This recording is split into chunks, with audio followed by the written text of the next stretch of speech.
Afield. Every week, Kentucky Afield brings you features on hunting and fishing across the state. What a nice fish. An opportunity to hopefully get that bird in play. Hey, we got another one over here. There he is. Ooh, a nice one too. Boy, he's healthy. What do we got? That was awesome. Got the first kill. Barely made it out in the field. Got one big smallmouth. Hey, nice. Double point. They're in there. There they go. Look at that joker. Woo! That's a good one there. Look at that. Whoa, this is a good one. That's better than good, Chad. Hello and welcome to Kentucky Afield. I'm your host, Chad Miles. Tonight is our annual Kentucky Wild Question and Answer Show. And joining me, I have three biologists that are here to answer all of your questions. To get a question answered, you can submit that using Facebook, YouTube, or go online to fw.ky.gov. Next to me, I have Michaela Rogers, who's been with us before. You're going to be answering all kinds of questions regarding bats and other animal species. That's right. Next, we have Monte McGregor, who is our fisheries biologist. You also study mussels and many other species in the water, so you'll be answering all of our aquatic questions tonight. And then last, we have a new panelist on board, Mallory Miles, who's a wildlife biologist, and you're going to be discussing birds. We already have a couple questions in. We're going to find out a little more about our guests and what they've been up to. Starting off with Michaela. Michaela, I know we've been out in the field with you in the past, and we've done some shows on bats and also hellbenders. What have you been working on here recently? Yeah, I think the first time we met was the day we went to a cave to do a survey. So we've actually been out recently. We've been working on studying Virginia big-eared bats for the last 5 or 6 years and really learning a lot more about this species. But lately we have been going out. We've been doing harp trapping at caves that they spend the summer in. We're really trying to learn more about, are they reproducing? Are they, having young? Are the young healthy? Just trying to figure out more about the general conservation of this species. And we've also been putting some small tags on them in partnership with the University of Cincinnati, who's researching them with us. Okay. And those are able to kind of ping off of different Bluetooth devices and show us more about their foraging behavior. So you can kind of tell how far they're traveling, what their range are. We are learning so much about how far these bats move. It was more than we could have imagined. In a single night or few days, they're moving around a whole lot. So what's the current status of the Virginia big-eared bat here in Kentucky or nationally? They're federally endangered, so they have both the federal status and then they're a species of greatest conservation need for us in our state wildlife action plan. So any information about these guys, we're always looking to understand more so we can protect the areas that they're using and able to raise their young.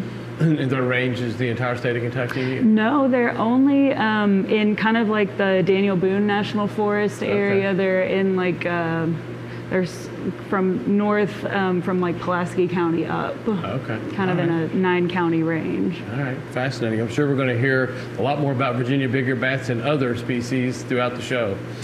Monte McGregor. Monte, you've been working here for a while, studying mussels and other species. Tell me a little bit about why so many mussel species, why they're important, and why so many are endangered or in trouble here in the state of Kentucky. Well, that's a great question. We have lots of habitat. We have a lot of rivers, lakes, streams, in a lot of variety of habitats from mountains to lowlands, coastal plain in western Kentucky, big rivers such as Ohio River, Tennessee, Cumberland. As a result of that, we have about 105 species. Unfortunately, we have about 29 species that are threatened or endangered. 3 of those are threatened, 26 are endangered. And the main reason is because their habitat has been damaged and replaced with urban development and other things. Water quality has caused a lot of problems. Even invasive species like the zebra mussel and the Asian clam, and general pollution. And the last but not least, back in the turn of the century, freshwater mussels were collected and over-harvested for the button industry and for pearls. And so you combine all those things together, and the fact that they're host fish, which is they have to have a host to connect and live in the same water they do. And if you lose their host, then you might lose the freshwater mussel as well. Fortunately, though, we do have several good populations of endangered species that live in the state And in fact, Kentucky is home to the best population of things like the fan shell anywhere in the country, and it's thriving. So some of them are thriving, but other ones, like the cat's paw, are not doing too well. Yeah. We've been out. You had us on the Green River. You said it's one of the areas that have the most diverse number of mussel species anywhere in the country, maybe the world, right? Well, it's about 25% of all the North American species are right there in the Green River, which is pretty remarkable since we have 300 species in North America, and that's about a third of all the world species. Mm-hmm. So we have about 10 or 15% of all the world species right here in Kentucky in the Green River. And it's pretty remarkable that you can go to one small area in the green, let's say near Mammoth Cave National Park, and see over 50 species in one location. And, wow. and it's truly, there's very few places in the world that you can see that. Yeah, it's amazing. You know, and that Green River is changing. They're taking out some of the dams, and that should only help, right? Right. In fact, we've had 3 major dams on the Green taken out in the last 10 years. And what that's allowing us to see now is fish can migrate all the way from the Ohio River, swim all the way up to Green River Lake, and all the way down and up the Barren River to Barren River Lake.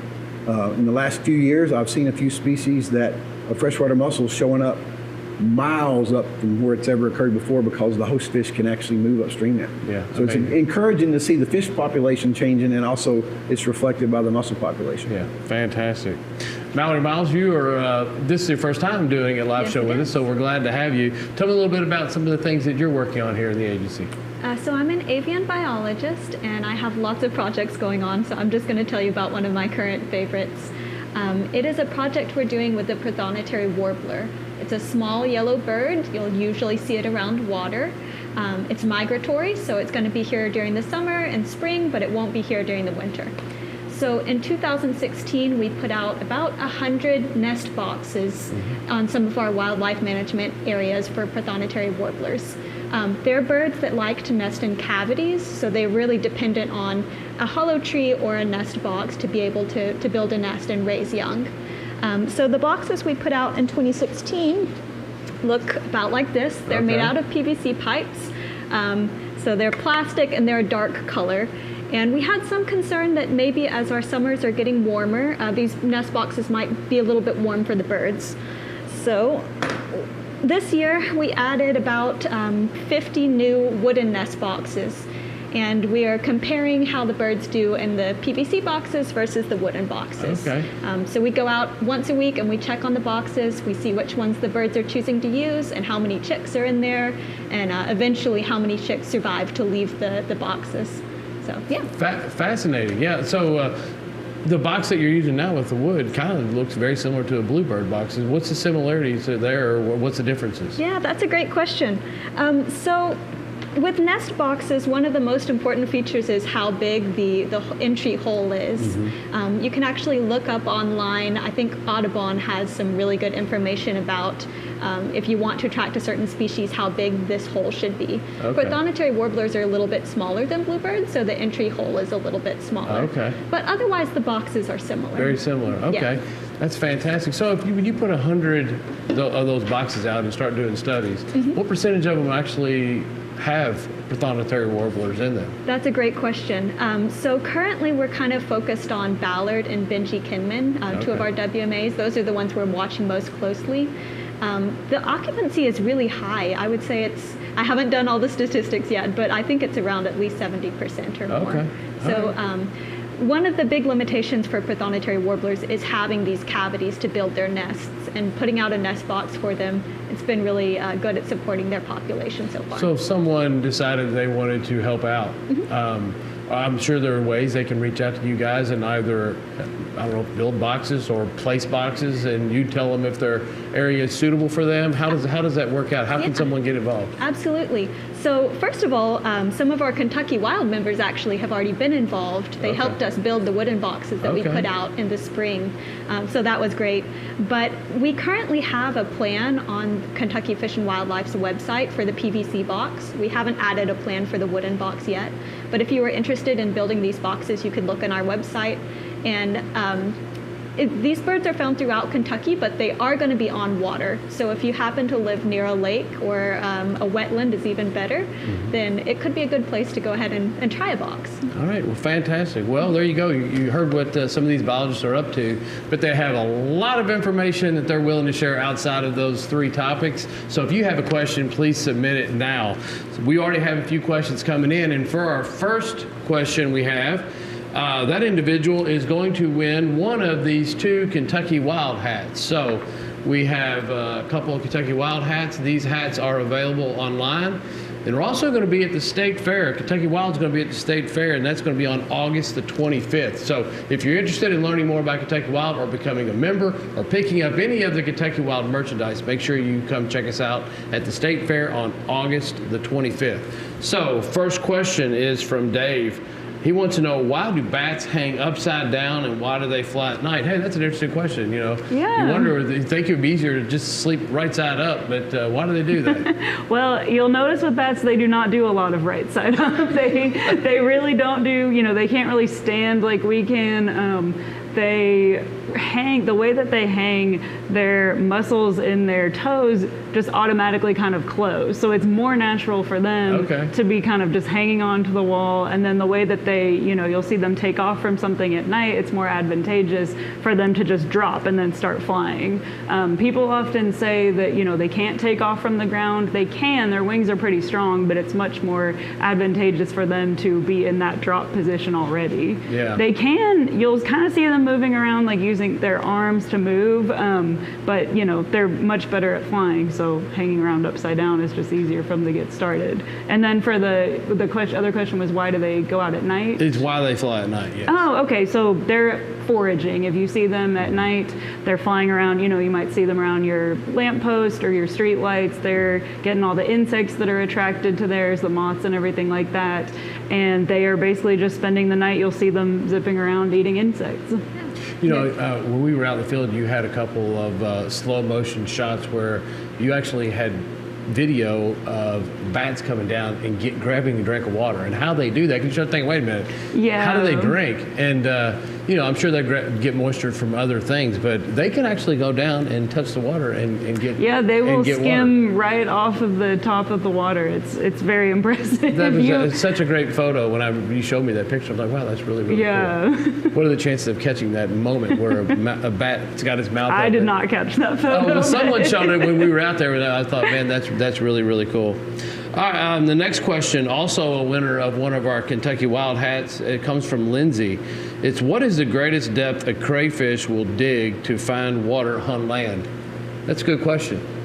Well, basically, the drier the land gets, the deeper they'll go to find the water. I have seen them 6 to 8 feet. 6 to 8 feet. That is not uncommon to see those. The taller the chimneys, the deeper the crayfish. And they're very intricate burrows. Most of the time they'll have 2 entrances. So, but the soil type will also determine how deep they can go. Certain places in the mountains, they can only go about 1 foot deep. But if you get the right soil type down in western Kentucky, they can go about as deep as the water table is. So when you say the chimney is taller, that means that the burrow is actually deeper. Because I know they're bringing that up, obviously. If you knock one of those chimneys down, how long is it going to take that crayfish to build that back up? They'll rebuild them back overnight. And they just go down and grab a ball of mud and pack it on there and keep going and working tirelessly the entire night. So. It's amazing to me because, you think ants, they work like crazy. Well, crayfish are kind of right like that. I mean, to be able to, are they doing that one crayfish per chimney? Typically, that's normal the case, but when they have the young and stuff, there'll be more in there. But if it gets really, really dry, they can take in one ball and seal off the chamber at the top. So you know we're in a drought when you see the crayfish chimneys have a little seal at the top of their chimneys. Oh, wow. So such an intelligent little species to be able to do that. Amazing. All right, our third question here is from a gentleman by the name of Tony. Said he's seen eagles near his home in Lawrence County, and he was wondering how far away the young eagles will move to establish their own territory. Oh, good question. So I'm assuming he's probably asking about bald eagles. So the young will stay, the eggs will take about 30 days to hatch, a little more than 30 days, and then the young will be in the nest for a little over 2 months. After that, when they actually fledge, which means they have left the nest, they'll hang out in the area for 4 to 6 weeks. And during that time, you might see them in some funny places that you wouldn't expect to see an eagle. You might see them on the ground. They're okay. They're just learning to fly, so they're figuring it out. Their parents will still attend to them for those 4 to 6 weeks that they are near the nest. After that, when they eventually move off to establish their own territory, most of them will go about 40 or 50 miles, but it does vary a lot between individuals. They have their own little personalities. 40 or 50 miles, so that's typically about how far they may go to establish their own hunting grounds and nesting territories, I That's guess? the average. When they're young, they will actually roam around for a while before they establish a territory.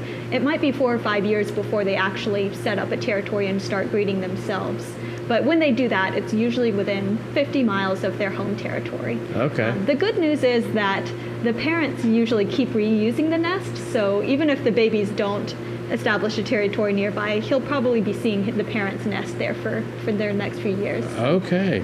So the percentage of the nests that are on some body of water, it's very high, right? Yes. Even if it's a big pond but usually on some area that's a big water source, right? Yes. What percentage of eagle's diet is aquatic in nature, fish or whatever? Is it a high percentage? It's a high percentage. I couldn't tell you the exact number. They are opportunistic feeders. They're scavengers more than what we realize. So sometimes you'll see them scavenging even something like roadkill deer carcass. Oh, yeah. But mostly, yes, they do prefer to eat fish or aquatic species. There you go. Well, now we're going to start getting down to all of your questions. And the very first question we have is it a myth that eastern hellbenders only live in excellent, healthy streams? Or is it true that one of the reasons we are seeing their disappearance so much? So is water quality one of the reasons we're seeing their disappearance? Yeah, it's absolutely true that they do need pretty clean, pristine streams and cool water streams to survive. So some of the reasons that they're declining is actually because of stream quality. Pollution, sedimentation, anything that's getting in there and disturbing the flow that they need because they're breathing through their skin. So they need to be able to oxygenate pretty well. They're also susceptible to things like fungal diseases, people collecting them for the pet trade. Really, all kinds of factors that can impact them. So it's not a myth then that they can only live in healthy streams. The fact is Right. that they could potentially live in that stream if the water quality was better, I'm assuming, right? Yes. Yeah. Okay. Yeah, that's the Next question. How do fish benefit freshwater mussels? You talked a little bit about this, but tell us a little more about that and some of the relationships. Well, when people think of fish, they think of something big and that they're going to catch typically, but they all start out small. And so as they start out small, like less than an inch or so, their main food is going to be invertebrates that live on the bottom of the streams. And a lot of invertebrates need plankton. They need algae and detritus and things like that are in the water column, and they can't get to it. So the freshwater mussels do them a big favor, and they filter all the stuff that's in the water column, and they eat what they want, and they dump the rest on the bottom for a buffet for all these insects. They also create a lot of habitat and space, stabilize the stream bottom, and so when as the fish are growing up, and they're eating all these insects that are established on these mussel shells and on the bottom of the streams, they get larger and larger, and eventually they move out to different areas, but they're really dependent on those freshwater mussels filtering the water. In fact, we do filtration experiments all the time where we put a bunch of mussels in the tank, and just in an hour later, it's completely clear. They have the great ability to filter gallons of water a day. And so a couple hundred years ago, every stream in Kentucky would have been filtered daily by the freshwater mussel population. Wow. And the fish population would have benefited greatly as well. Unfortunately, with the populations down, the fish aren't benefiting as much. Now, they're also connected to freshwater mussels because mussels need a fish as a host. So some freshwater mussels have a little lure that they will stick out, and it'll wiggle it, and it'll go fishing. And so the fish will come along, see a lure, it looks like something they would eat, and strike that mussel, and its larvae will get onto the fish host. Since we have 200-something species of fish in Kentucky and over 100 species of mussels, that connection is highly variable around the state. A lot of the rare endangered mussels have a rare fish that they use. Sometimes they have a common fish. In fact, some of the mussels used to have the little fishing like lure that looks like a minnow use bats. And so healthy bass populations usually follow mussel populations pretty well. Okay, all right. So some of the more endangered species that we have here in the state of Kentucky, what are a couple of their host fish that anglers need to kind of be aware of? It's like, man, we need this fish because we need the mussels. Well, I mean, the pink monkey's a great one. It uses smallmouth and largemouth bass. Okay. So its populations have declined in the past because we've changed the water conditions from rivers, to lakes and things like that. We've changed the habitats, and as a result, the fish host disappears. Most of the mussels use things like darters and minnows that we don't usually see too much. But sometimes they're very specific, like the cat's paw uses a little mottled sculpin. Oh, wow. So it's only found in certain places, and they live right on the bottom. They sit right on top of the mussels, and so they really go together really well, and they complement each other. And so one needs the other to be able to survive. And the more we can have more species of fish and diversity of mussels and fish together, the better our streams are going to be down the road. Fantastic. Well, that's great to know. Next question here. Is there a bat species that you are most concerned with or working to conserve? Is there a bat species? Bat species, yes. The bat species we're most concerned with at this point is the northern long-eared bat, because that species has been really heavily hit by white nose syndrome. And so we're currently trying to find where the remnant populations of this species is. We're going out and doing, mist netting surveys. We're looking for this bat in areas where historically we have a lot of records that, it really should be there, and we have records where people were catching it in other projects a lot. But throughout that project, we have yet to catch one. When we do catch one, we're going to put, like I was talking about before, a transmitter on it. Okay. That way we can track it to where it's roosting, and we're trying to catch these bats during the maternity season. So ideally, we would catch a female. We would find out where the roost tree is, and then that's something that we would be able to, know the location of and protect it. We've been out working on our wildlife management areas this summer for that project. So while we haven't caught the target species necessarily, we've also caught other endangered bats like the Indiana bat, the gray bat, and we've been able to get some baseline inventory data that hasn't been updated on some of our WMAs for a long time. Okay, so the species you're most concerned with, that species lives in a cave then? Is that where they do spend the winter in caves, yeah. Okay. So in the summer they move to the roost trees that I was talking about, but in the winter they spend a lot of time in caves. So that's where they are exposed to white nose syndrome. Gotcha. Okay, all right, thank you for that. Next question. This is a question about armadillos. Who wants to answer an armadillo question here? Hey, man, if you travel the roads of Western Kentucky, you're going to see them. They're everywhere. And this is an interesting question because it says, I've recently learned that we have armadillos here in Kentucky. I thought they were a warmer weathered species. What happens to them during our winters? So how do they survive the winters if they're more of a warmer weather southern animal? Well, they don't actually hibernate. They go into burrows in the winter time. So they dig these big burrows, and actually other species of wildlife will use those burrows after they have left them.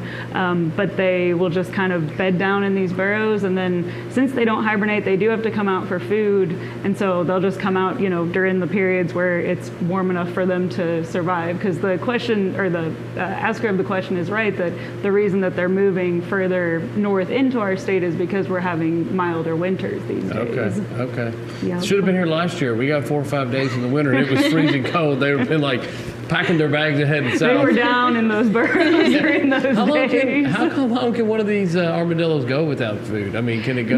I'm not really sure. I mean, they go, from my understanding, they go pretty dormant, during the winter, but they're not truly hibernating. Gotcha. Okay. And so I think they can, last out some of these cold spans. If we were to get a really, heavy long-term winter where it didn't thaw at all, I think the population that, has moved into the state would definitely be hit a little bit. Gotcha. And then they're eating grubs and grub worms and things like that. What do they feed on? So they're omnivores, and they'll really try to eat whatever they can find. They'll eat like worms, snails, insects. If you see them rooting around and they're kind of like, digging around, they are basically just trying to pick up any kind of insects, frogs, anything that they can find, they will basically eat. Oh, wow. Fantastic. Yeah. It is a fascinating species. We've ran into them several times, especially in the land between the lakes area. But traveling Western Kentucky, I mean, if you just watch the road, you're going to see them. They're unfortunately they're getting hit, or I mean, I know they're not a native species here, so fortunately or unfortunately, however you look at it, but there's quite a few of them out on the roads. Yeah, and that's really where they've been kind of most concentrated, but we have a record as far east as Pike County now. Wow. And so if people are wanting to, record where armadillos are, we recommend submitting photos on iNaturalist there. Okay. We don't necessarily need a phone call about every single armadillo because they are so widespread now. They're in over 63 counties, but if people are interested in documenting them, just snapping a picture and putting them on the iNaturalist app is really helpful. So that's probably important for more than just armadillos. So if Absolutely, you see any wildlife species that's not common, it doesn't hurt to go on there and log that in, right? Take a picture. I mean, even common species are helpful, just so there's always a record of the various things that we think should be in a certain area, and just as people continue to see them, common or rare, it's very helpful to put it on iNaturalist. So I know a lot of times people see something they've never seen before, or they think's unique. They want to talk to a biologist, and sometimes you guys are out in the field, and that's kind of tough. So if you were to post something on that site, is there biologists that are keeping up with that if it is something unique, they're going to reach out to you and find out more about exactly where you're at? Yeah, we definitely take a look on iNaturalist records, especially if we haven't been out to an area in a while and we are about to go out there and kind of seeing what people have recorded. That's really useful. Okay, and that's the letter I.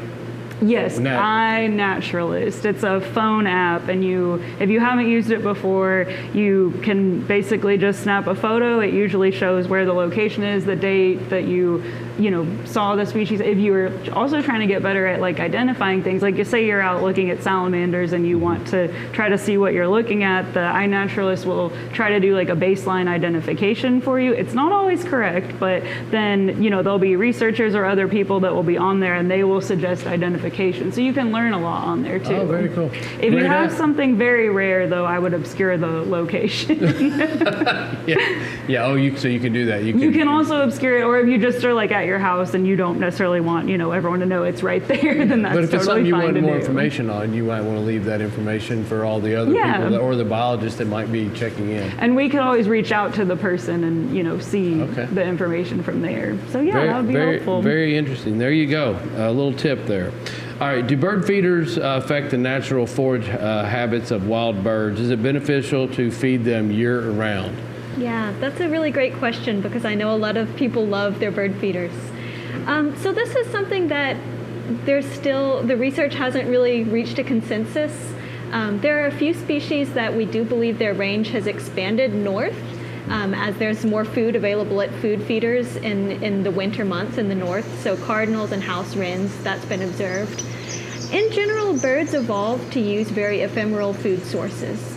They evolved to find a food source, eat there for a few days, and then normally that food source runs out and they have to move somewhere else. Mm-hmm. And they still really have that internal rhythm. So we get a lot of calls from people who say, suddenly all the birds are gone, where they used to come to my feeders and I don't know where they are now. That's just something birds do. They move from food source to food source. We don't believe that bird feeders are affecting that pattern very much in most species. We don't believe that bird feeders are affecting the timing of migration either very much, because that's really triggered by changes in the daylight level, more so than how much food is available. But this is still a great question, and I think there are some things to think about when you're using bird feeders. One of them is sanitation. So there are some diseases that can be spread through bird feeders, and when you're attracting a lot of birds into one place and they're all being messy and swapping body fluids, you can spread diseases that way. So you do want to feed, you want to change your bird feeders pretty often. You don't want to leave food in there for a long time. I usually clean mine with a bleach solution like once a week. You also don't want to put bird feeders very close to a window, because a major killer of birds is flying into windows because they can't perceive glass the same way we do. So that's a thing you want to be aware of. Also, if there's stray cats in the area and you see them checking out your bird feeder, you might want to take away your bird feeder for a little while. So those are kind of the concerns that we have about bird feeders, more so than how it affects the bird's natural foraging habits. one alternative and something that I prefer to do is try to grow native plants that the birds will use. Because for one thing, it's less work. I don't have to clean the bird feeder once a week.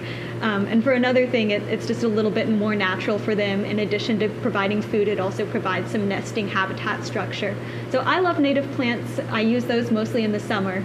And then in the winter, when there's not as much food available, I will take out a bird feeder and see what you shows up. talked a little bit about birds that we're talking about bird feed and seeds. What about hummingbirds? Is there a certain time where you do put out there your hummingbird feeders and time you should take them down or quit putting the solution, the nectar, or whatever it is that you put in there? Yeah, that's a great question as well. So again, we don't really have strong evidence that having food available affects the timing of migration. It's still being researched, but right now we don't have strong evidence to believe that. So I wouldn't worry about if I leave my feeder out too long, my birds are not going to migrate. That doesn't seem to be something that happens. But I will just plug native plants again because the more concerning thing is not cleaning that hummingbird feeder often enough, because that solution out in the hot sun, it can go bad pretty quickly, and that can be bad for birds.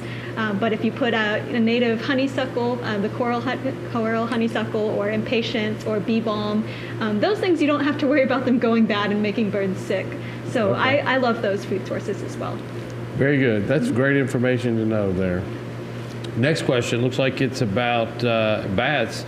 Do the outside lights at night impact the bats in any way? Well, you'll often see them, like we were talking about, when they're foraging, feeding around the outside lights. Street lights, things like that, they'll collect, the insects, all the moths you see that are attracted to those. They'll go kind of fly around the lights and get insects.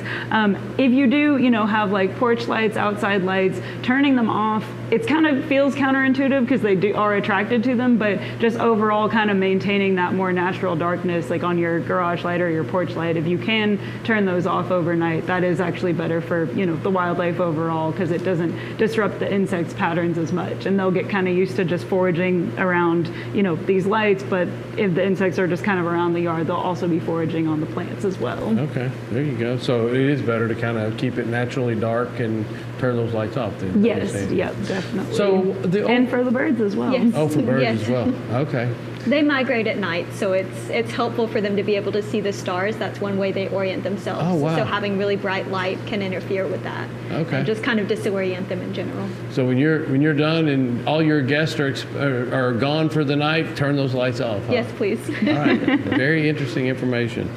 And that's one of the things now with LEDs, they just last so long. A lot of people just leave their lights on. So it, save that little bit of energy and turn that off and help some wildlife. Yeah. And it's nice for your neighbors too. I have a really bright light outside my window.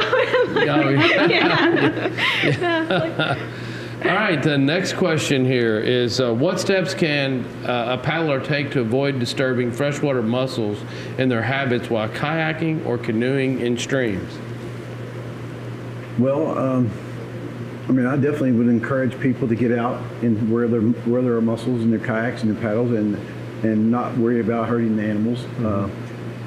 People have had boats for centuries and not impacted the mussels at all. So I get that question all the time. If I'm going to step on them and hurt them or anything like that. Most of them stay mostly buried under the surface. I'd say at least half of them are completely buried. Now, if you're in an area like Mammoth Cave National Park and there's protected areas, and the mussel populations are really high, you can see lots and lots of shells. You can just kind of walk around and avoid them if you see some. But I'm not too worried about people stepping on them, except for maybe certain times of the year when their lures are out. So if you actually see one and something's wiggling out of a mussel, okay, we'll leave that one alone because it's trying to get the fish host to come along and strike it. So that's typically going to be in like May and June, and also maybe in late September and October. So the middle of the summer, they're not really doing a whole lot. They're staying burrowed down during the day a lot of times and maybe coming up at night. But people walk around on them all the time fishing without any impacts at all. And I really don't think it's a threat at all. Now, if you take a bulldozer across a mussel bed and destroy the habitat, yes, you're going to cause some problems. But just people walking around in their kayaks, actually, that's how we get to a lot of our mussel beds, is using our kayaks and stuff, and we're walking around looking for them and not too worried about injuring the animals. They're pretty tough. You can drop them and not hurt them, and they're pretty resilient. So definitely get people out with them and learn about why they're rare, the best places that they see them, and let people know, hey, this is a mussel bed. Let's be a little careful there, but let's enjoy it as well. So the Green River is a river that has had navigation up and down it for quite some time. Obviously kayaks and paddlers, but above and beyond that, boats, motorboats and props.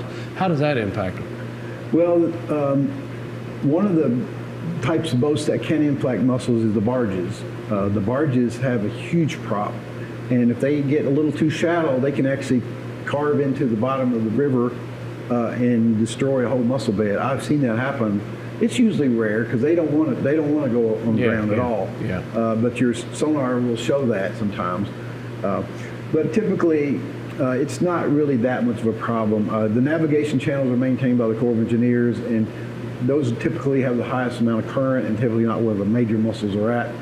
And there's a lot of people out there like navigating those kind of areas to kind of keep people out of harm's way, keep the mussels out of harm's way. All right, very interesting. You know, it's one of those things you got to think about. I mean, you want people out experiencing wildlife and not being afraid to mess it up, but be smart about it and make sure that if they can avoid disturbing it, just like we want you to go out there, but bring your trash back out or all those type of things. Just if you can avoid disturbance, then try to do that. But enjoy it, right? Right, exactly. Yeah. Next question here. We've experienced flooding in Kentucky the past several years. Does this affect bat populations in the caves at all? It definitely can. We have certain caves that do flood, and there, you know, it really depends a lot on the structure of the cave. Some of them, you know, if they have a really large entrance, the bats are going to be able to, you know, exit their way out of it, especially if it's like a, you know, summer or flood in the active season, when it's, you know, when they're starting to hibernate in their deep torpor. If they have a cave with a small entrance, there's definitely some caves that do flood in the state, and there's been evidence of the past of some, you know, major floods impacting the you know, finding dead bats in the caves after these floods. So, oh, wow. Yeah, it's definitely a concern. It's something that we're trying to learn more about too. Like, are the populations, you know, adjusting at all? Are they the ones that maybe made it out? Are they just not coming back there? Because we have a couple of caves that there's been floods in that, you know, they don't seem to use it anymore. Is that, you know, because they died, all of them died at that time? Or is it because a population that was surviving just learned not to use it? And then there are even situations within a single cave where some areas don't flood, some parts do. So you'll occasionally see a bat that has stayed in a flooded area. Wow. So it's something we're trying to learn more about, you know, just monitoring both that sort of thing and then, you know, like temperature and humidity of caves, just trying to learn more about why they use the areas that they do.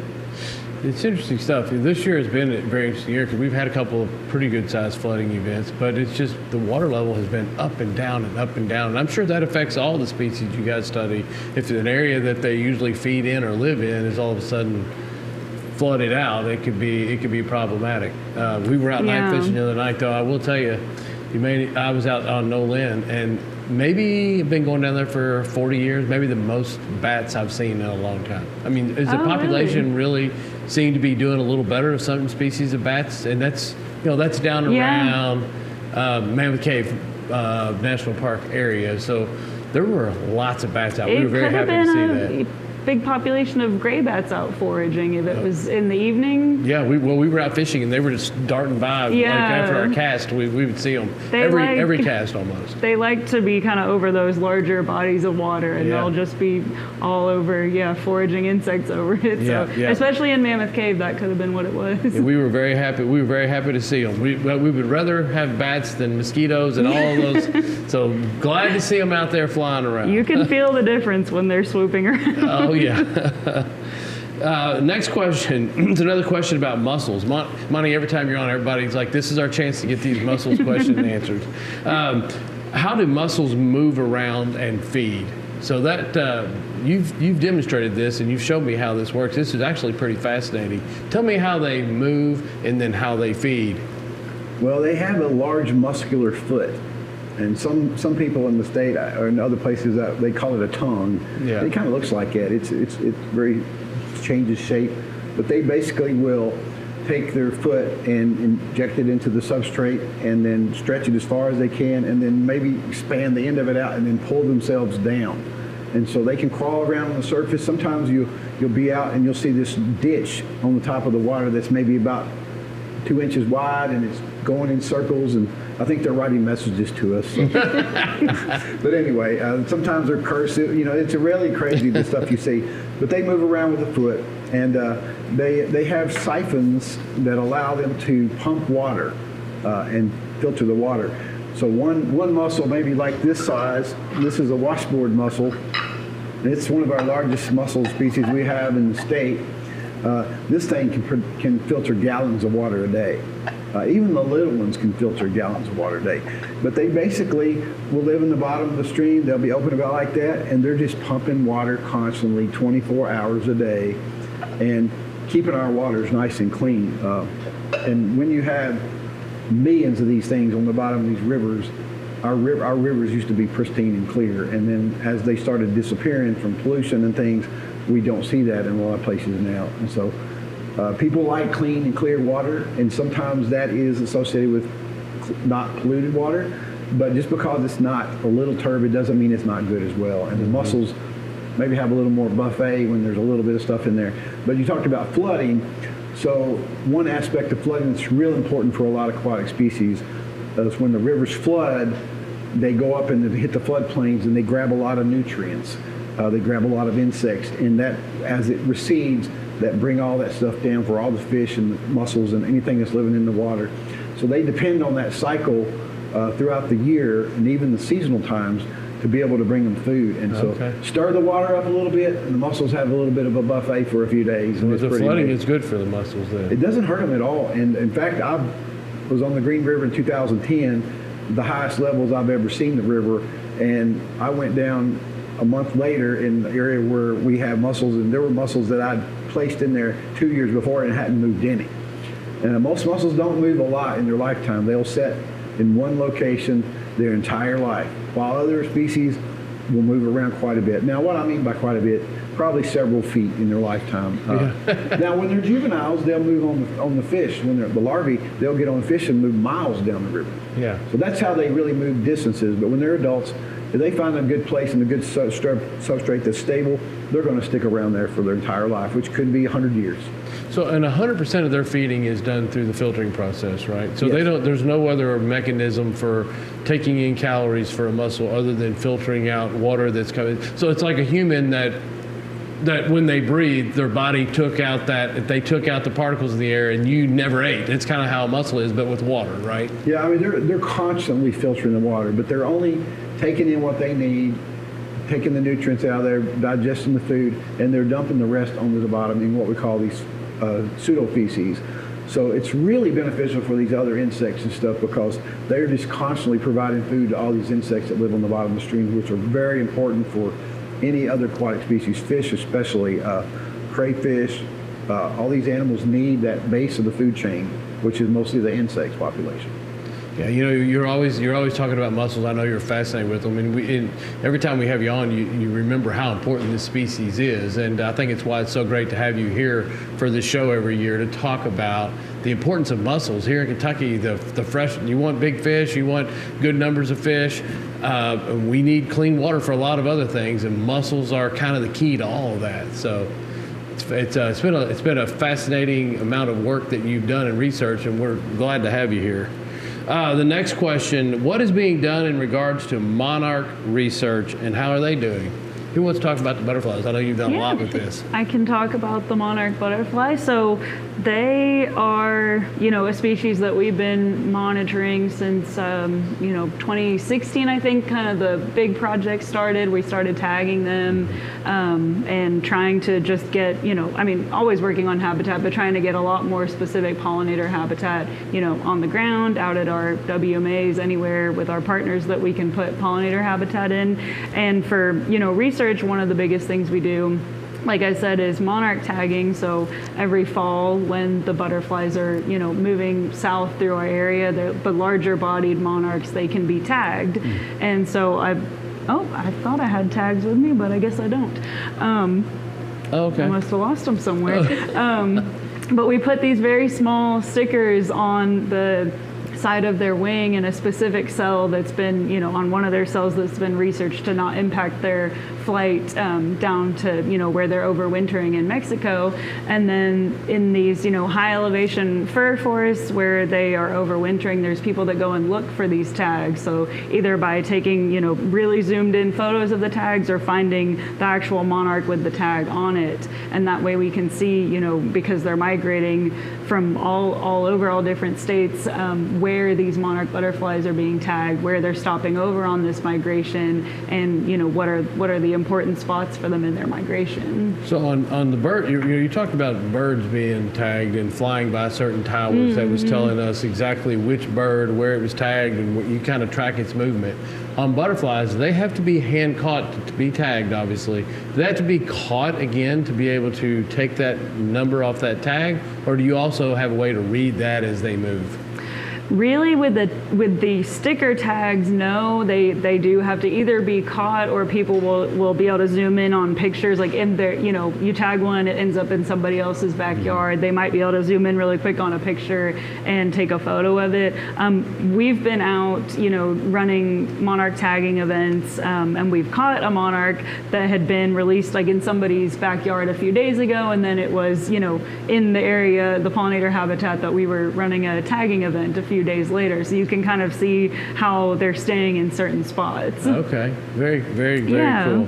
Yeah, I mean, I was wondering, it's like you got to have a power source, obviously, and a butterfly is such a fragile little thing, you can't imagine that. What you're talking about, this is starting to come online. I think last year there were a few big articles that there are tags that are small enough to go on monarch butterflies now. Yeah, and so just like the bird technology, they're pinging off of these towers, people's like phones and stuff. People open their app or an app on their phone and try to track them.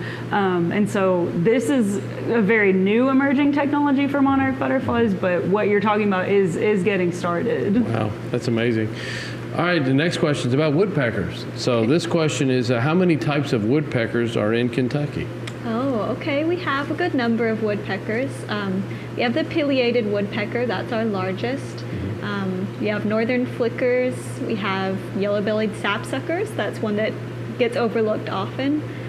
Downy and hairy woodpeckers. Red belly. Red-headed. This is my favorite, personally.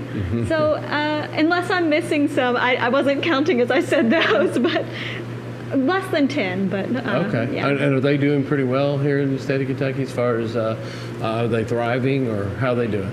In general, they're doing pretty well. I believe the red-headed woodpecker is one that we have listed in our state wildlife action plan as a species of greatest conservation need. If you want to benefit woodpeckers, one of the biggest things that you can do is, and this is something I fuss with my husband about, if you have dead wood in a tree near your house, that's really the wood that they want to use to find insects. And also, they're like the prothonotary warblers, a lot of them are cavity nesters. So they really need a hollow log to be able to build a nest. So I know it's kind of ugly, but if you have a dead tree or even just dead branches on a tree, you want to leave some of those and not just cut them down and haul them out, because that really provides a lot of food and nesting habitat for woodpeckers. Well, with the with the ash population, what's happened over the last 20, 30 years, I have to think that probably is good for insects. This is true. Sometimes nature, it gives and it takes. Yeah, it does. Yeah, time. definitely. Yeah. That's really interesting. Next question. Had a bat outside their house up near the roof a few weeks ago. Should they be concerned, and was that bat sick? It didn't say if it was in daylight or dark or any of that type of information, but they had one outside their house up near their roof, and they wanted to know if they should be concerned and if it's sick. So this time of year is the time that the juvenile bats are just starting to fly. They're learning to fly. They're just getting on the wing, and they are just a little bit clumsy, like Mallory was talking about with the fledgling birds. It's the same kind of thing. The bats. I mean, bats are the only mammals that have true flight. So it takes a lot of energy expenditure for them flapping their wings and getting that lift that they need. And the juveniles, less so than the adults. If they land on on, the side of your house or your shutters or your window. The juveniles, if they're tired, they usually just stay there, whereas the adults will kind of be more aware that they should go to a little bit more cover, they should go to a tree. So 9 times out of 10 this time of year when you're seeing that, it is a young bat that is just trying to get its footing, and more than likely at night it will fly off and it will start feeding and it'll find a new spot. It's not necessarily sick just because it's hanging on to the side of the house. If you see like an obvious injury or something, that's a different story, but if it is just kind of sitting there, it's more than likely will fly off overnight. So people think about bats. Everybody thinks the worst case scenario with rabies and things like that. But I'm not sure if this question was about should they be concerned for the bat's safety or they should be concerned for their own safety. At what point in time, if you have an injured animal around your house, should you be concerned, not obviously about that animal, but about also being around it, touching it, any of that type of thing? So we always recommend never to handle bats, because while rabies, it's a very low percentage, less than 1% of the wild population of bats does carry rabies. It is a very serious disease, so if you do run into that very rare case that it does carry rabies, you do not want to be handling that bat. If you have a bat that, gets inside of your house, there's a couple of things you can do to get it out. Often you can, if it's in a certain room, close the door to that room, open a window, shut the light off. You leave the room and the bat will usually fly out of the window at that point. If you do have to get involved and, kind of scoop it into a box, I recommend like putting on leather gloves, getting kind of like a magazine or a newspaper and kind of scooping it into a cardboard box and then carrying it outside from there. And usually it'll just fly off. We just don't recommend, touching them or handling them because if they do get scared, they will bite. So I have to think that as biologists, you guys get a lot of questions about injured animals or what should I do about this?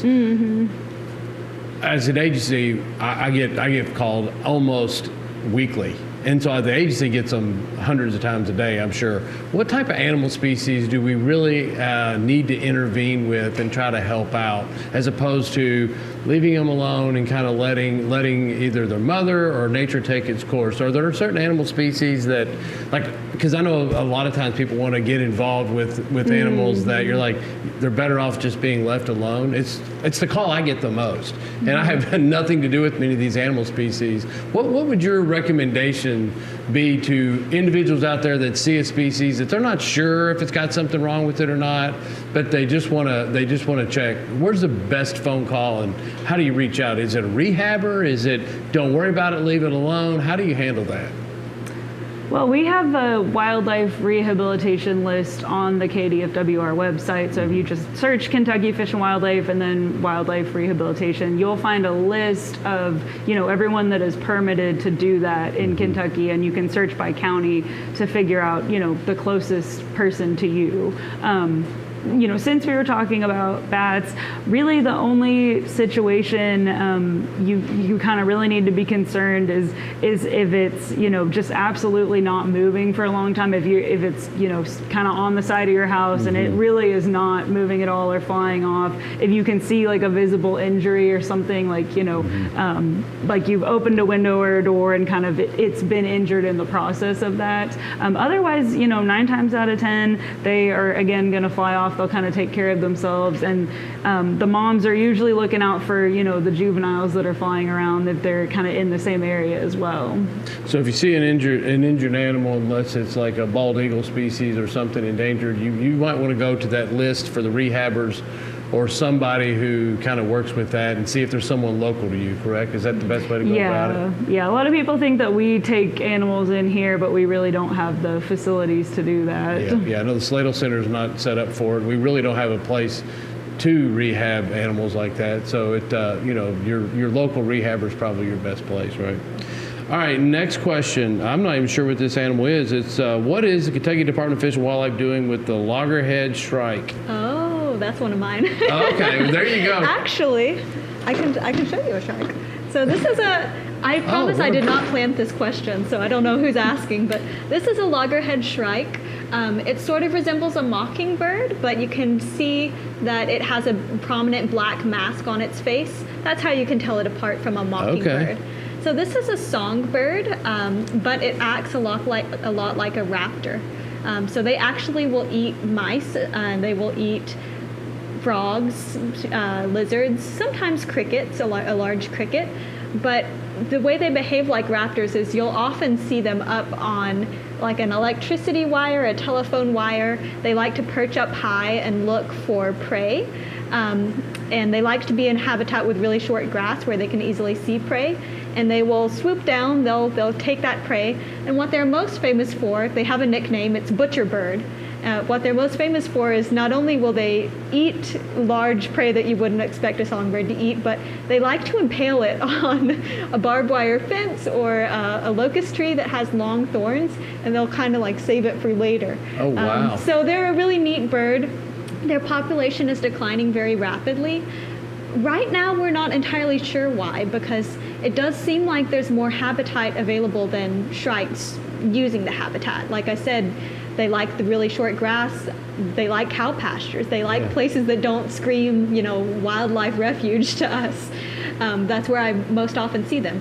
So we're trying to investigate what's causing their decline. Some ideas are possibly insecticides or rodenticides, poisons that could be reaching them through their food sources. Also, they really like to nest in like a scrubby hedgerow. So they don't like agricultural areas that the fences are just very clean barbed wire. They like to have kind of a scrubby hedge where they can hide a nest away behind a bunch of thorns. And I think that there's a tendency for us to want to clean up our fences, especially in some larger agricultural systems. Now, is that a male or female species, that one you're holding, or do they look the same? They look pretty much the same. In the field, when I'm trying to tell if it's a male or female, I have to spread out their wing and measure a white spot on one particular feather. Wow. So it's a little hard to tell. Males and females look the same. It is a beautiful bird. Yeah, it's very neat. Yeah. So thanks Don't let the beauty fool you. So that bird is a killer. It's a killer. It's a killer. So currently what we're doing with them mainly is putting color bands on them. Okay. And that's just to try to estimate how big the population is. So if we see a shrike, we can count it and know that it's not one that we just counted before. Okay. So that's kind of the extent of what we're doing with them right now, but we do want to do more with them in the future. Okay. Very, very interesting. Why are hellbenders important, and what role do they play in the ecosystem? Hellbenders. I know you know a lot about those hellbenders. You actually have one down here, don't you? We do have our life-size hellbender model. So, like we kind of talked about before, they breathe through their skin all of these, folds and wrinkles that you see on the side of this, life-size model of one. This is what they're using for, respiration, breathing in the water. So they're important because they do require these, quality water or quality streams, quality rivers. And so they're kind of, people call them like a canary in the coal mine. They're sort of an indicator of ecosystem health because they're, very sensitive if there's something going wrong, if there's pollution, sedimentation, something that's really negatively impacting the water. These guys are not going to be able to survive there. And so that's really important that, we know areas where something might be going on, because this is a species that, is greatest conservation need for us. It's also proposed to be listed as endangered by U.S. Fish and Wildlife Service. And so this is a species that has a lot of attention on it right now. So we're really trying to figure out, where there's still, populations doing well and what can we learn from that. Man, we've talked a lot about water quality and several of the species that you guys are studying and working on, and it seems like good, healthy water is important to so many of the species throughout the state of Kentucky, whether they actually live in the water or they need the water for, just for basic survival. Everything needs to drink. We need clean water too. Exactly. So exactly. It's all important. Such an interesting animal species, and I know that you guys have been working on it for quite a while, and that's been one of the projects that people from Kentucky Wild have been able to be involved with throughout the time. Well, actually, one of the initial releases of these, you had quite a few people with Kentucky Wild volunteers out to help with this. Yeah, I mean, our Kentucky Wild members have been, directly contributing to the research projects that we're doing. We're currently having, a member help us build new nest boxes for them, so that'll be really important to put those out and see how they use them. And then over at the mussel facility, we have, hellbenders that are being reared for release right now, and members are contributing to the things that they need, food and stuff, to rear them up. Okay, fantastic. I mentioned Kentucky Wild because the next question is actually about Kentucky Wild. Some of our audience is noticing that you're all wearing the exact same blue on blue Kentucky Wild shirt. They want to know if this is the newest one, and if they renew their Kentucky Wild membership, is there any way they can get one of these? So this is the latest and greatest Kentucky Wild shirt. I'll tell you, do you guys see these shirts out and about in the public a lot now? I mean, it amazes me. Every time I'm out on the water, anytime I walk into a store, I run into someone wearing one of these Kentucky Wild shirts of some various color.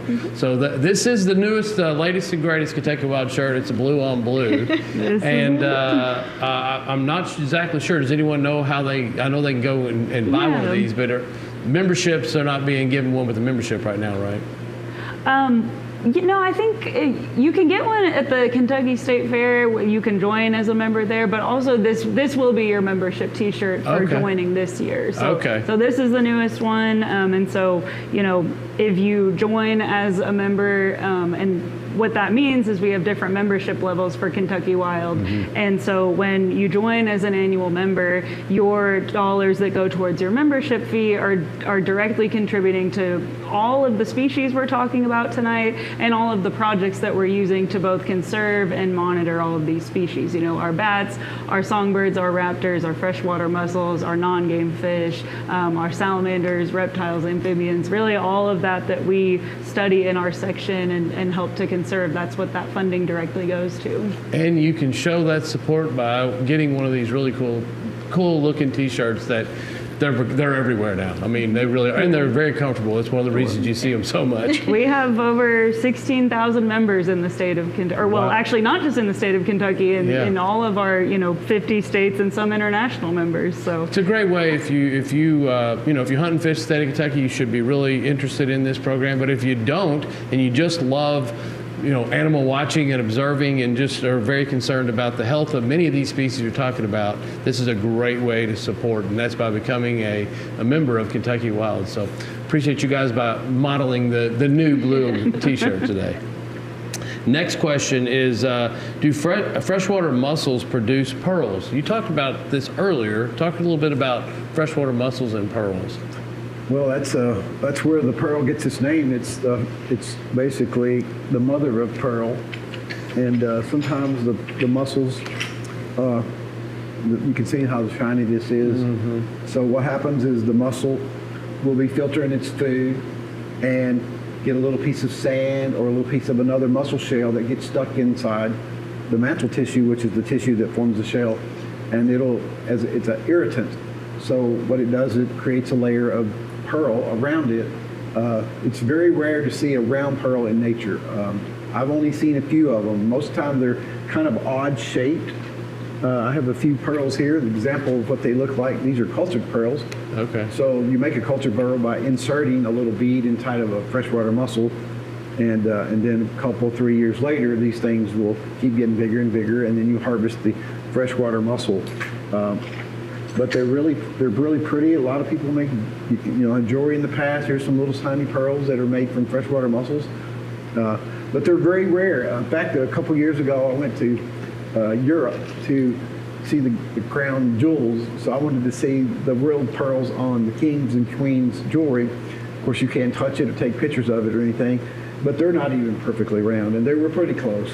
So even the best ones in the world are not perfectly round, and usually they're oval shaped and a little bit odd looking, but the culture ones that people have in their jewelry are made from freshwater mussel shells, or they're made by inserting an object, any object at all that you put in a freshwater mussel. It'll make it, you could put a penny in there and it'll cover the penny with a mother of pearl in about a year or so. Really? So those the ones you're showing, I guess different species may grow them faster or slower, different colors, right? They are. I noticed that there were some different colors. The ones that you were showing us that are not exactly what you call pearl white. Yeah, here's some that are purple and pink. So whatever the color of the shell is, the color of the pearl is going to be. You can even have black pearls. I mean, really, there's a lot of variety of pearl colors that I've seen over the years and collected. Sometimes you'll see them collect, when the mussels die or something, they'll open up and there'll be a little pearl in there, maybe the size of a pencil eraser. That would be a big one. Okay. So a really large pearl would be really rare in nature. It would be worth a lot of money. In fact, that's one of the reasons mussels are declined, because in the early 1900s, late 1800s, people would harvest the mussels in Kentucky, kill thousands of them just to try to get a pearl. Yeah. And it might take 20,000 mussels to get a pearl. And you can think of the damage that was done. I've read articles in 1900 where the mussel pearl fishery has pretty much been exhausted. That means all of them were collected for that purpose. And so it really did decimate the population. And so overharvest was one of the problems. That's why we see the rare ones today. Even some of the ones that are rare made pearls just like the common ones. Wow. But in now too, that's been regulated, and there's laws that protect against that. You don't get caught out tearing mussels apart looking for pearls, do you? Yeah, you cannot harvest mussels in Kentucky for the last 11 years. The harvest ended in 2015. It was restricted in 2005 and eliminated in 2015. That's pretty much the same in every state. There's just not enough of them out for the cultured pearl industry, and the Chinese have actually figured out a way to make them without taking these shells. And that in the past, they would take a shell from North America like this, and then they would cut the holes in it and round those off and put them into an oyster or a mussel in China, New Zealand, Japan, and they would grow another couple of years, and that's how they make a cultured pearl. But they quit trying to buy it. The shells started getting rarer and rarer to get, so they started figuring out a different way. About 20 years ago, Chinese figured out a way to make them without buying shells from North America. So that really helped the harvest out a lot and cut the demand for them. So in the past, 20 years ago, we had 1,500 people in Kentucky collecting mussel shells for industry. Oh, wow. Commercial mussel fishermen. Wow. And so that industry died down pretty fast after the Chinese switched and the market was no longer needed. Yeah. But the mussels were in so good demand because we had the best quality shells of anywhere in the world, in Kentucky and Tennessee and so on. Wow, that is really interesting. Next question is, what is the best for mosquito control for their property? Bat houses, purple martin houses, or something different? They're looking to control the mosquito population by using birds. What's the best way to go about this? Yeah, do we need to arm wrestle, Michaela? Why not both? Yeah, that's true. You could do both. I don't know. What do you think, Michaela? Well, I don't know how many, bats will eat insects all through the night like we've been talking about. So putting up a bat box and, giving them a house to live in so that they will, forage around your yard is definitely helpful. But you could also put up purple martin houses. And this is something that I was thinking about when you were asked earlier why bats forage at night. So there's a really interesting concept in ecology called niche partitioning. It means that you have animals that use the same resource, but they've found a way to divide it up. So a good example would be purple martins are maybe eating mosquitoes during the day or other insects during the day. Then they go away at night and bats come out and they don't have to compete with each other even though they're eating the same resource. But I'm glad that this question was asked because in general, I think people don't realize how many of our birds are insectivores. People tend to think of birds eating birdseed because that's what they put in their feeder. But a lot of our birds actually exclusively eat or almost exclusively eat insects. And those are some of the birds that we're seeing decline the fastest because people are using a lot of insecticides. People don't like bugs. People who are not as nice as this person who wants to use natural controls for their mosquitoes are spraying a lot of poisons. And that's affecting species higher up the food chain as well. I think our vote is both. You can get your daytime and your nighttime mosquitoes. Can't go wrong, huh? Yeah. So how many, like a purple martin, if they were feeding on mosquitoes throughout the day, how many mosquitoes would they eat? Do you have any idea? I couldn't tell you. I'm sorry. Any studies on bats on how many they would eat in a period of time?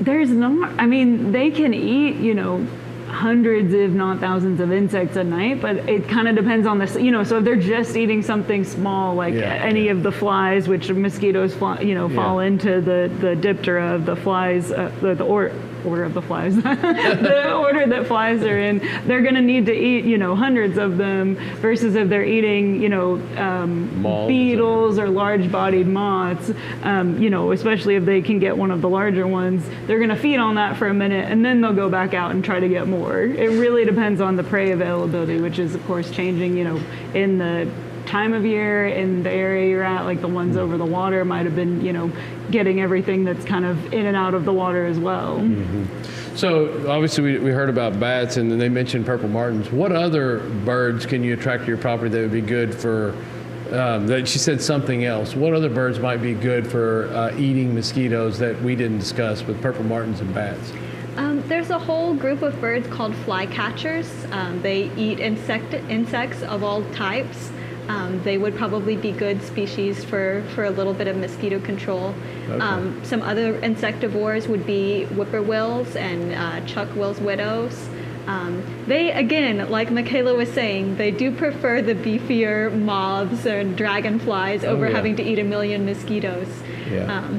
But yeah. If it's in their flight path, they're going to eat it. Those we're going to go out of the way, but we're not insectivores. going to not take advantage of it. Oh easy yeah, opportunity. absolutely. You can feel the difference if you're doing a bat count. You're getting eaten alive by mosquitoes, and then suddenly they all come out, and you're like, okay, it feels a lot better. Michaela, the next one's actually a bat question as well. Everybody wants the bat questions today. What efforts are being done to help bat populations recover from white nose syndrome? Is anything being done to prevent it from altogether from happening again? Well, so the part of the question that talks about happening again, we have white nose syndrome. Really, it's throughout the state of Kentucky. Unfortunately, we had our first case, or our first, it first appeared in the state in 2011, and it's very rapidly spreading fungal disease. So it's been in the state for quite some time. What we're considered in now is the range of states that are in the white nose syndrome endemic area. So it's sort of just here, and we have to continue to manage our bat populations the best we can, despite the sharp declines that happened throughout the 2013 to 2016 while the fungus was really getting established.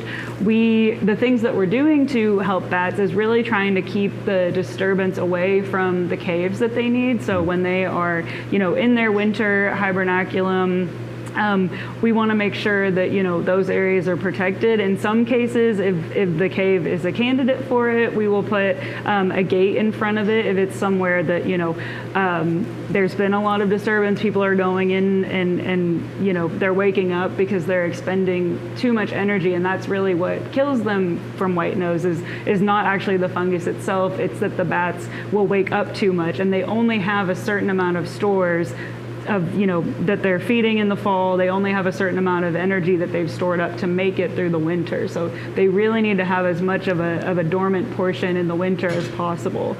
So we're protecting caves, we're gating caves when necessary, and we're really just trying to make sure, when they come out in the summer, if we have areas that we know they're using on our wildlife management areas, we're putting up bat boxes. So a lot of, endangered bats are having their babies in those boxes. We're giving them spaces, to build up the population moving forward. Fantastic. Last question here. Is there any way for someone to get out on our WMAs and see non-game wildlife? So our WMAs spread across the state. They're in just about every county. If someone wanted to be able to get out there and learn something on one of our WMAs, is there any good ways to do that? Yeah, absolutely. I mean, it's a broad question, so we probably all have an answer here, but I'll start with one specifically just because we were talking about monarch butterflies earlier, and we have had several plantings. We did a partnership with Brownstone Seed, and we planted these fields for people to go and monarch tag in them. So these are just fields full of a flower called showy tick seed, and it is a very bright yellow flower. It's an annual. It blooms in the fall, but it will reseed. And we planted, these fields at Rolling Fork WMA, Taylorsville WMA, Green River WMA, and Kleber WMA. And then this year, I think we have Veterans WMA coming online with with that, and possibly a couple more. I'll have to post a list when we get closer to monarch tagging time. Okay. But these are areas where people can, go out. The monarch butterfly really hones in when they're migrating. They're very attracted to this particular flower, and so they will come down and they will nectar and they will stop in this area. So if you're someone that's into butterflies and monarch tagging specifically, these are areas for you to be able to go and check it out and try to tag some monarchs. Okay. Do you have any programs where people can kind of get out and about out there on WMAs or in their streams? Most of the WMAs we have, we don't have a lot of water that's large enough that has the freshwater mussels and stuff like that. But I mean, if you just get on our website and search WMAs, there may be some ponds, there may be some lakes.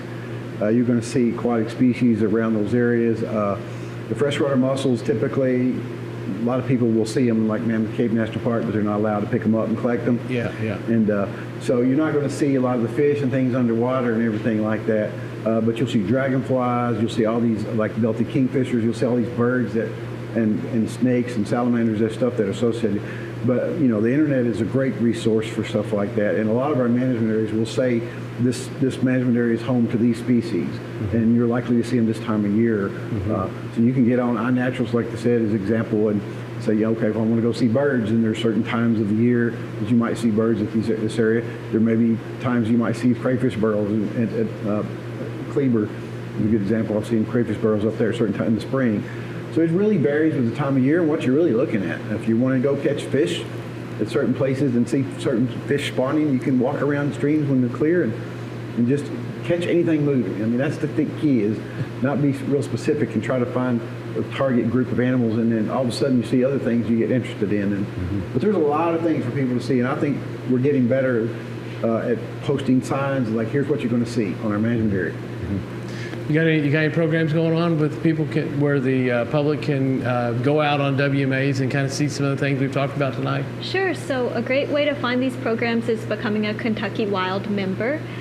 We do have programs that are exclusively for members, where we take people out on amphibian walks or sometimes bird banding events, where they're out with a biologist like us, and we talk about the species that we're handling.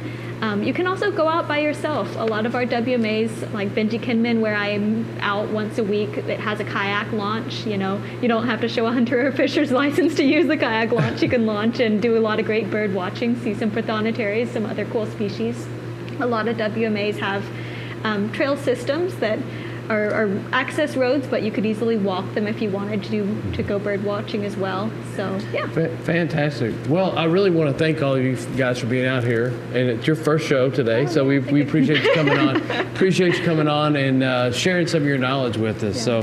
So we talked about some really good things today. I had some good takeaways. I think that iNaturals is something I'm going to download on my phone and take advantage of that. And if you love watching animals out there and seeing how rare some of these are, maybe that's a good place to go to iNaturals, download that. So our WMAs, it's a good time to get out there on them. Very few hunting seasons they're around the corner. They start coming in September, but now's a good time for the next couple of weeks to get out on some of the WMAs and take a look at some of these animal species that are out there. And also, there's always, right here where we're sitting today, the Salado Wildlife Education Center is a great resource. Before the kids go back to school, check the calendars, get out here to the Salado Wildlife Education Center. It's a great place to jump on a trail, run around, and talk to some of the biologists and find out a little more about what your child's interest may be. They may be the next panel of experts that are setting up here in a few years, so take advantage of that. A couple more things to talk about. We talked about the Kentucky Wild Day at the State Fair. Make sure if you're at the Kentucky State Fair on August the 25th, you come by the Department of Fish and Wildlife booth and check out the Kentucky Wild Day at the State Fair. It's a great way to sign up, look at some of the merchandise, and they'll have some animal species out there you can check as well.